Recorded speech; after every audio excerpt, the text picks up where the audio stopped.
پاکستان کی آبادی جب یہ ملک آزاد ہوا تقریباً 3 کروڑ 25 لاکھ تھی، جو کہ آج 24 کروڑ سے تجاوز کر گئی ہے۔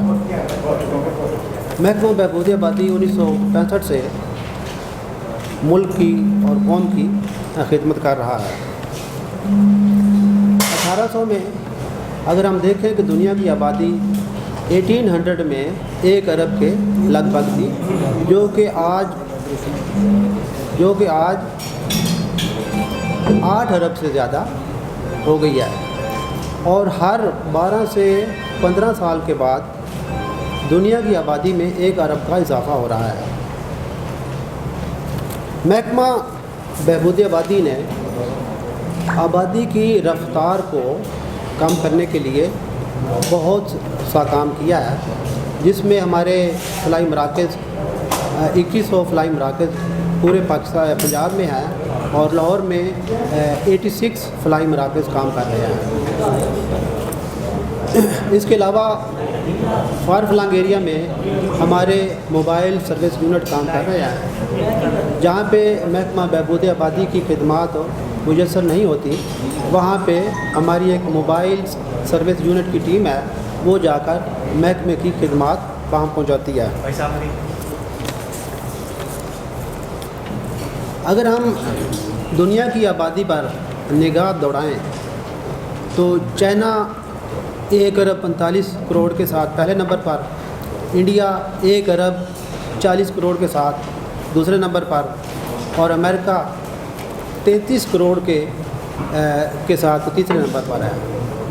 پاکستان کی آبادی 24 کروڑ سے تجاوز کر گئی ہے، اور پاکستان آبادی کے لحاظ سے دنیا میں 5ویں نمبر پر آ گیا ہے۔ اور اگر آبادی کی رفتار میں یوں ہی اضافہ جاری رہا تو ہماری آبادی 2050 تک تقریباً 33 کروڑ ہو جائے گی، اور ہمارے وسائل اس رفتار سے نہیں بڑھ رہے ہیں، جس سے بے روزگاری میں اضافہ ہوگا، صحت کی سہولیات کم ہو جائیں گی، پینے کا صاف پانی کم ہو جائے گا، جرائم میں اضافہ ہو جائے گا، ماحولیاتی آلودگی اس میں اضافہ ہو جائے گا، اور موسمیاتی تبدیلیوں کے ساتھ ہمارے پاس بہت سی قدرتی آفات آنے کا خطرہ ہے۔ تو یہ صرف محکمہ بہبود آبادی ہی اس چیز کو کنٹرول نہیں کر سکتا، اس کے لیے ہمیں آپ کا اور بہت سے دوسرے محکموں کا تعاون چاہیے۔ مجھے امید ہے کہ آپ بھی محکمہ بہبود آبادی کے شانہ بشانہ کام کریں گے، اور ہماری یہ پیغام جو ہے آگے پہنچائیں گے اپنی اخبارات سے، اپنے ٹی وی چینل سے، اور بھی جو آپ کے وسائل ہیں ان سے۔ محکمہ بہبود آبادی صرف وہ فیملی پلاننگ ہی نہیں کرتا، بلکہ عام بیماریوں کا علاج، عورتوں اور بچوں کی جو عام بیماریوں کا علاج ہے وہ بالکل فری ہے، اور فیملی پلاننگ کی تمام سہولیات بالکل فری میسر ہیں۔ محکمہ بہبود آبادی نہ صرف فیملی پلاننگ کرتا ہے، بلکہ اگر کوئی بے اولاد لوگ ہیں ان کو بھی ان کی اولاد کے لیے مشورے دیتا ہے۔ ہماری یہ کوشش ہے، آج کی یہ جو پریس بریفنگ ہے، یہ ایک ADP اسکیم کے تحت ہو رہی ہے، جس کا مقصد یہ ہے کہ لوگوں میں فیملی پلاننگ کی شعور کو اجاگر کرنا۔ محکمہ بہبود آبادی بچوں کی تعداد کو اس پر کوئی قدغن نہیں لگاتا، لیکن صرف یہ کہتا ہے کہ ایک بچے اور دوسرے بچے کے درمیان 3 سال کا وقفہ ہونا چاہیے۔ قرآن پاک میں اللہ تعالیٰ فرماتے ہیں کہ مائیں اپنے بچوں کو کم از کم 2 سال تک دودھ پلائیں، تو اس کا مقصد ہی یہی ہوتا ہے کہ 3 سال کا وقفہ ہو جائے۔ آپ کو پتہ ہے اسلام کہتا ہے کہ صحت مند مومن کمزور مومن سے بہتر ہے، تو جب مائیں اپنے بچوں کو 2 سال تک دودھ پلائیں گے تو ہمارے مسلمان طاقتور ہو جائیں گے، جو بھی لوگ ہیں۔ مجھے امید ہے کہ آپ لوگ ہمارے ساتھ تعاون فرمائیں گے، اور محکمے کی سہولیات جو بھی میسر ہیں وہ جہاں تک ممکن ہو پرنٹ میڈیا، الیکٹرانک میڈیا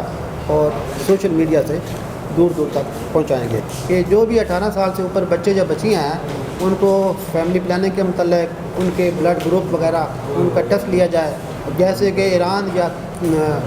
اور ملکوں میں ہو رہا ہے۔ پری میرٹل فیملی پلاننگ کی کونسلنگ ہے، بلکہ ان کے جو بلڈ گروپ ہیں ان کو چیک کیا جائے تاکہ تھیلیسیمیا کی بیماری سے بچا جا سکے۔ یہ بھی ہم ایک پروجیکٹ انشاءاللہ شروع کر رہے ہیں لیڈی ولنگٹن ہاسپٹل میں۔ یہ سیمینار ہو رہے ہیں، باقاعدہ ہو رہے ہیں، اور بچوں کے اسکولوں میں، کالجز میں، یونیورسٹی میں یہ سیمینار ہو رہے ہیں۔ اس کا مقصد یہ ہے کہ جو بچے 15 سال سے کم ہیں ان کے لیے ہم صرف جو آپ کی آبادی کی اہمیت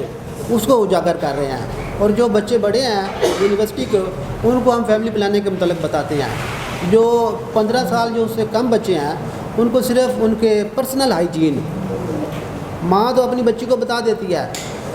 باپ اپنے بیٹے کو کچھ نہیں بتاتا ہے، تو جو چینجز آتی ہیں 12-15 سال کے بعد اس میں ہم بتاتے ہیں کہ بچے آپ نے پریشان نہیں ہونا، یہ تبدیلی آئیں گی، تو بجائے اس کے کہ وہ اپنے دوستوں سے پوچھے تو باپ کو بتانا چاہیے۔ اگر باپ نہیں بتاتا تو ہمارے پاس ہیں سائیکالوجسٹ، وہ ان کو بتاتی ہیں، بنیادی تعلیم دیتی ہیں۔ پہلے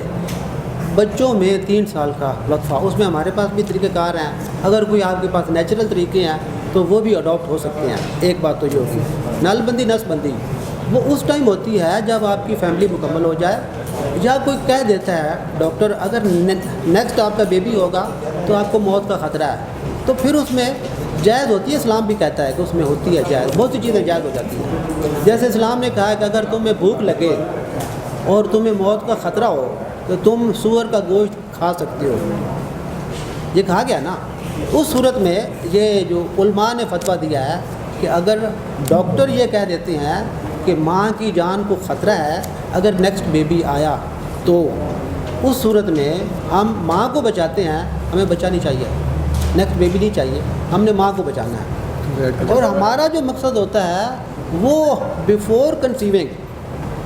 مطلب ہے پریگننسی سے پہلے کا کام ہمارا ہے۔ جب پریگننٹ کوئی خاتون ہو جاتی ہے پھر ہم اس کو کہتے ہیں اس کو محفوظ کرو، اس کو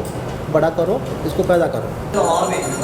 وقت سے بیفور ٹائم جو ہے ٹائمنگ ہے جو دریں تھی اسے پہلے بند کر کے چلے جاتے ہیں، ان کے بارے میں کیا؟ نہیں، ہمارے 50 سے زائد جو فلائی مراکز ہیں وہ ہاسپٹلز میں ہیں، مختلف NGOs کے ہاسپٹلز ہیں، محکمہ صحت کے ہاسپٹل ہیں، ان کی ٹائمنگ 8 سے 3 بجے تک ہے۔ ہاں تو پہلے بھاگ جاتے ہیں، 1 بجے بھاگ جاتے ہیں۔ نہیں ایسی کوئی بات نہیں، آپ مانیٹرنگ بڑی سخت ہو گئی ہے، بڑے آفیسر جا رہے ہیں، آن لائن ان کی پکچر ہم لے رہے ہیں، صبح اٹینڈنس کی پکچر لیتے ہیں، شام کو بھی لیتے ہیں اس کی اٹینڈنس پکچر، سب کا فوٹو آتا ہے، تو وہ ہم نے کافی بات کی۔ آپ کا ڈپارٹمنٹ کوئی ایسی ایپس وغیرہ بنائی آپ نے جہاں سے مانیٹرنگ ہماری جو ہے نا آن لائن ہو رہی ہے، ہمارے آفیسر جو ہے ان کو ٹیب دیے گئے ہیں تو اس پر ہماری مانیٹرنگ ہوتی ہے ریئل ٹائم میں، اور وہ GPS کے ساتھ، تو وہ کوئی ایشو نہیں۔ کے لیے کوئی ایسی کوئی ایپ انٹروڈیوس کروائی گئی IT کا دور ہے جہاں سے لوگ بھی فائدہ لے سکیں؟ ویب سائٹ ہماری ہے، ایک ایڈولسنٹ جو ہے نا ان کے لیے ہماری ہے ویب سائٹ، باقی پاپولیشن ویلفیئر کی ڈپارٹمنٹ کی ویب سائٹ ہے، اس میں تمام محکمے کی سہولیات اور پوری اویلیبل ہر چیز ہے۔ کتنے فلائی مرکز لاہور میں کام کر رہے ہیں اس وقت آپ؟ لاہور میں اس ٹائم 86 ہیں، اور 101 ہماری سینکشن اسٹرینتھ ہے، جس میں 86 فنکشنل ہیں due to HR shortage. Subscribe to our channel by clicking the subscribe button. Click the bell button and enjoy the latest uploads from our channel.